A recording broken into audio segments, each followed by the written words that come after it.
Yo tout le monde, c'est Wartok et aujourd'hui on se retrouve pour une vidéo Mercato où on parlera des dernières grosses rumeurs du moment parce que c'est vrai que je parle beaucoup du Barça, maintenant dans les autres clubs il se passe quand même pas mal de choses. On sait qu'avec le fair play financier il est un petit peu en stand-by en ce moment, il est plus trop d'actualité donc les clubs sont prêts à dépenser de très grosses sommes et on va parler un petit peu de ce qui se passe parce que c'est vraiment ultra intéressant. Mais voilà, si vous voulez voir plus de vidéos de ce genre là, n'hésitez pas à mettre un maximum de likes, ça me ferait très plaisir. Et après dans les commentaires aussi, n'hésitez pas à débattre, ça c'est un petit peu le but aussi de ces genres de vidéos là. Débat dans les commentaires, vous ferez par rapport à ce que vous en pensez, par rapport à tel ou tel transfert. Et donc voilà, commencez maintenant par Erling Haaland. Et on commence avec du très lourd parce qu'en gros, Dortmund demanderait 180 millions d'euros pour le laisser partir. Maintenant, Chelsea est fortement intéressé. Après, ils savent très bien que la saison prochaine, il y aura une clause activable de 75 millions d'euros, ce qui est très peu pour le joueur qu'il est. Maintenant, tous les gros clubs d'Europe seront sur lui, clairement. Je pense que tout le monde va tenter sa chance, clairement. Donc du coup, ça va être un peu compliqué, voire très compliqué de le recruter. Et cette saison, là, Chelsea peut le recruter. Maintenant, il va falloir mettre une grosse somme pour convaincre Dortmund de le laisser partir. Parce que c'est un joueur qui fait énormément le boulot là-bas. C'est très bien qu'ils ont déjà perdu Sancho. S'ils perdent aussi Haaland, ce sera compliqué pour eux. Mais voilà, 180 millions d'euros, c'est énorme. Maintenant, ce que voudrait faire Chelsea, c'est proposer Tammy Abraham, qui a un profil de joueur qui intéresse bien Dortmund. Un jeune qui a un fort potentiel et un pur profil de numéro 9. C'est intéressant pour eux. Et voilà, Chelsea estime à peu près 50 millions d'euros, ce qui est pour moi un petit peu exagéré. Et maintenant, on les comprend, quoi. En gros, ils voudraient surestimer un maximum pour qu'ils mettent le moins possible d'argent pour Haaland. Et ça pourrait se faire. Maintenant, voilà, il n'y a pas trop d'avancées. Et Chelsea vraiment évalue ce transfert-là. Maintenant, ils ne sont pas encore en train d'attaquer vraiment le dossier très sérieusement. Donc, il faudra voir comment ça va se passer. Maintenant, comme je vous l'ai dit, Chelsea, ils veulent à tout prix le recruter dès maintenant. Comme ça, ils l'auront. Parce que la saison prochaine, ça va vraiment être compliqué de le recruter.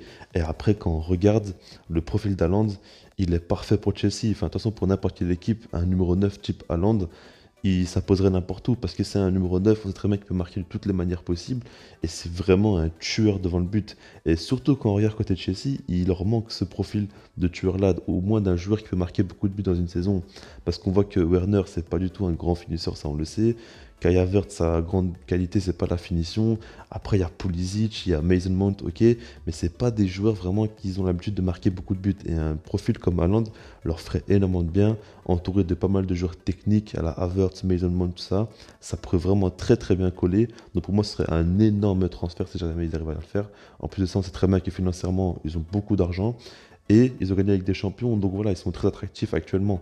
Donc du coup, franchement, ça pourrait se faire. Maintenant, il faudra voir si vraiment ils sont prêts à lâcher de très grosses sommes pour le faire venir. Mais en tout cas, voilà. On va passer au dossier suivant qui concerne Théo Hernandez qui pourrait rejoindre le Paris Saint-Germain. Et là, c'est un transfert quand même qui pourrait être incroyable. Alors, ce qu'il faut savoir, c'est qu'au poste de latéral gauche, le PSG voudrait d'abord vendre Layvin Kurzawa. On parle de beaucoup de pourparlers avec Galatasaray, c'est très sérieux. Maintenant, il faudra voir en fait si le joueur est prêt à rejoindre Galatasaray parce qu'il y aura un accord entre le PSG et Galatasaray.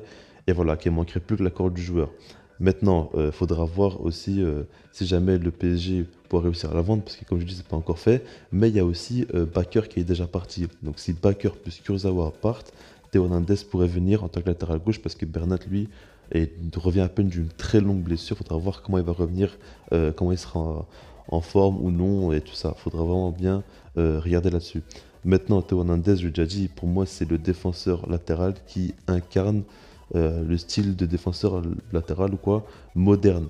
Clairement, il est vraiment monstrueux, il a une vitesse de pointe impressionnante, il est très à l'aise balle au pied, il apporte beaucoup offensivement, mais défensivement il est loin d'être mauvais. En plus de ça, il fait 1m84, donc il est grand, le duel de la tête, ça, il se débrouille.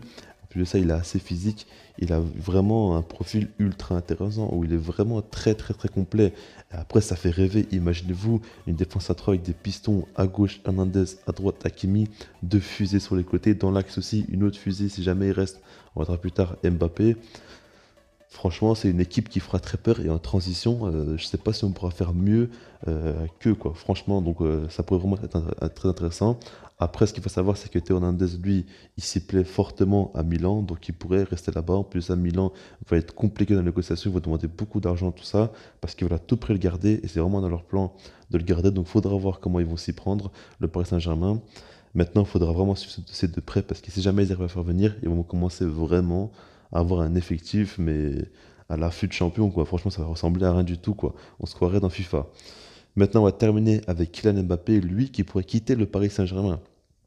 Et comme vous le savez, il veut rejoindre le Real Madrid. Maintenant, les avancées, elles sont pas forcément présentes parce qu'en gros, tout ce qu'on sait, c'est qu'avant qu'il parte en vacances, il avait dit au Paris Saint-Germain qu'il ne comptait pas prolonger et qu'il serait prêt à partir libre l'été prochain pour rejoindre le Real Madrid. Parce que lui, en tout cas, ce qu'il voudrait, c'est vraiment des garanties sportives, un gros transfert, enfin, de gros transferts et un gros mercato surtout pour qu'il reste. Maintenant, ce qu'il faut savoir, c'est que le PSG, ils sont en train de faire un mercato légendaire. Ils ont du Sergio Ramos, du Wijnaldum, du Hakimi, enfin Donnarumma même. Ils font un mercato incroyable et malgré tout ça, il n'a pas changé d'avis, il a encore sa décision et il attend encore plus de garanties sportives.